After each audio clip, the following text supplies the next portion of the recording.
30 seconds left. The Warriors had the ball up 1 point over the T-Wolves.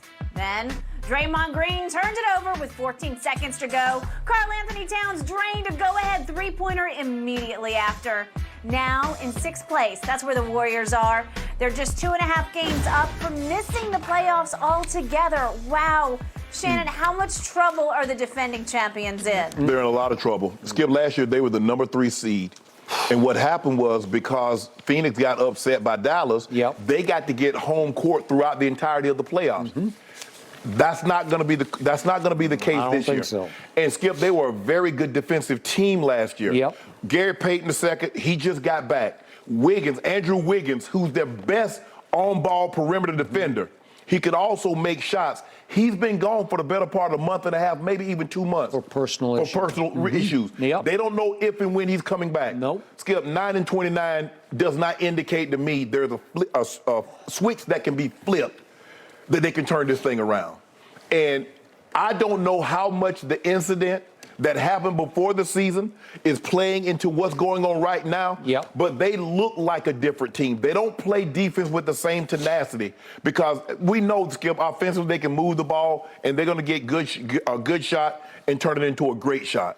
But the defensive end is where I see the biggest change in this basketball team. But no, Skip, they're not the same Phoenix. They're not the same Golden State team that was last year that you look, okay, they look good. They look like they can win the championship. I don't think anybody's thinking that Golden State can win the championship this year. They haven't looked the same to me since Draymond threw that preseason punch.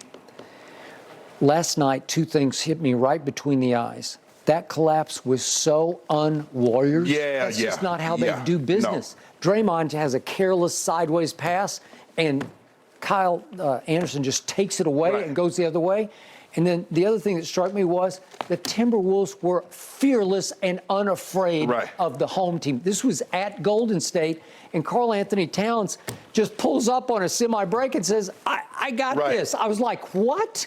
He shoots a 3 like a free throw and just swishes it and turns around like, and what else did you expect? Right? Okay, and then they come down. They still got a shot. They got a good shot.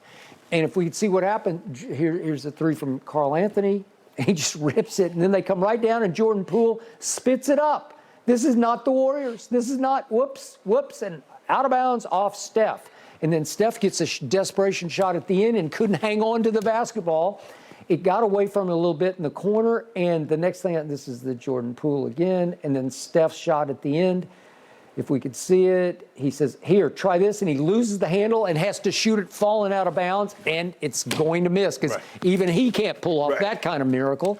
So in the 4th quarter last night, Steph Curry was 1 of 5 and 0 for 2 from 3. Well, that's okay. That's not good enough.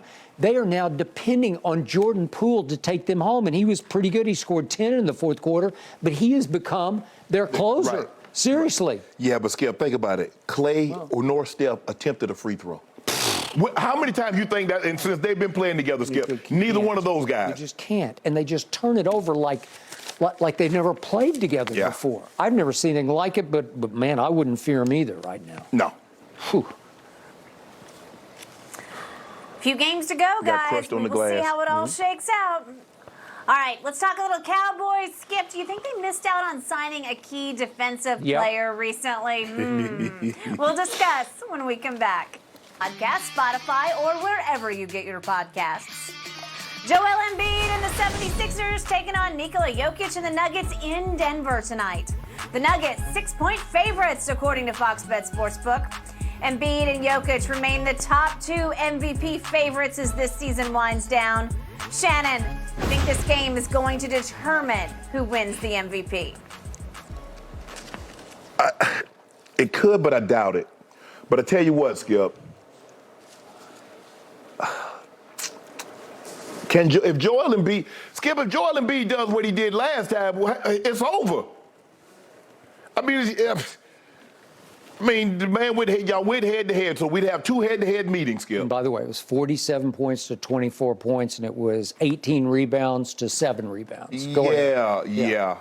Skip, it's just like, Shams did an article on one-on-one with Embiid that just came out before we came onto the show, and Embiid says on his MVP pursuit, is coming naturally. Even against the Bulls, I could have easily stat padded if I wanted to, but I don't care. I could have easily gone back in the game, got a triple-double, make sure I keep the scoring, keep going after the scoring title, or a 30-point streak, going whatever, I don't care. But if I win the MVP, good. If I don't, I'm fine. I really believe that I'm not well-liked, and I'm cool with that. That's fine. I'll be the bad guy. I like being the a-hole. I like being the underdog. Joel, let me break it to you. You can never be an underdog because you're the third pick in the draft.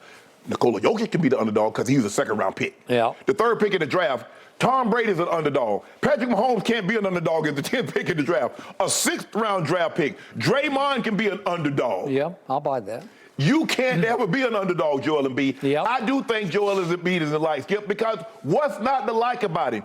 A man that's 7 foot tall, probably that's around 300 pounds, and skilled, talent-wise, athletically, feet, the way he can drop step, lay the ball up, dunk on you, step outside, mid-range, shoot the three. You foul him, he's going to make 85% of those. What's not to like about that? And a great personality, a wonderful sense of humor. Yep. What's not to like? Skip, he's not an a-hole. Now, he might want to project that, but that's not what he is. He's really a likable guy, a big guy. Now, I can see if you were burly and slinging people around like Shaq was. But Shaq had the personality. Shaq was hard to dislike because of his personality and the way he got along. Remember what George Karl criticized Embiid for last week? Bad body language and complaining about things that don't make sense. Right. Okay.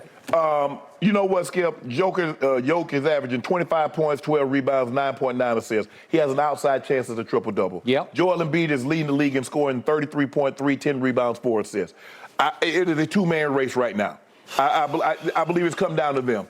I don't believe, Skip, if Jokic gives you a 40-20-10 game, I don't believe he can catch Joel Embiid. It's just hard for me to, considering that what he's done over the last 3 weeks, it's going to be hard for Jokic to catch him, Skip. Okay. Number one, I fear Embiid might not even play tonight, and I'm pretty sure James Harden is definitely not going to play with an inflamed and swollen Achilles tendon.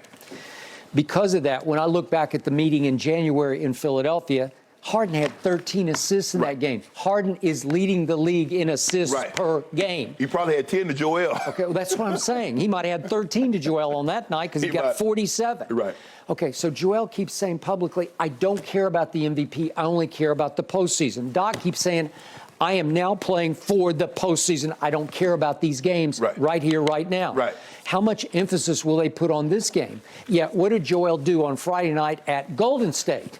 He told Draymond during the game, the reason I'm doing this to you right now is because you said that the toughest cover you have in this league is Joker, right?